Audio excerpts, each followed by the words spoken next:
La vision du bassin de demain, c'est une vision qui a mûri dans nos esprits depuis fort longtemps. Comment est-ce que Bastia doit être dans 30 ans? Donc une ville dans laquelle il continuera à y avoir des logements sociaux, dans lesquels il y aura toujours de l'activité, des collèges, une jeunesse qui pourra s'épanouir dans des écoles rénovées, dans des collèges et des lycées rénovés, qui pourront se déplacer sans avoir toujours recours à la voiture, avec l'installation de commerces de proximité, avec la possibilité de s'amuser tout en respectant le voisinage, la possibilité de s'y soigner, la possibilité d'y naître, d'y grandir, de s'y épanouir.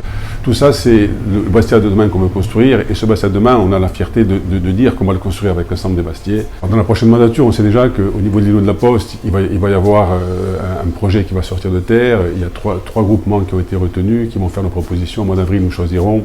Après, il y a la construction du parking de la gare avec ses 900 places, la construction du parking d'Agabout avec ses 400 places, la construction d'un parking à Tog.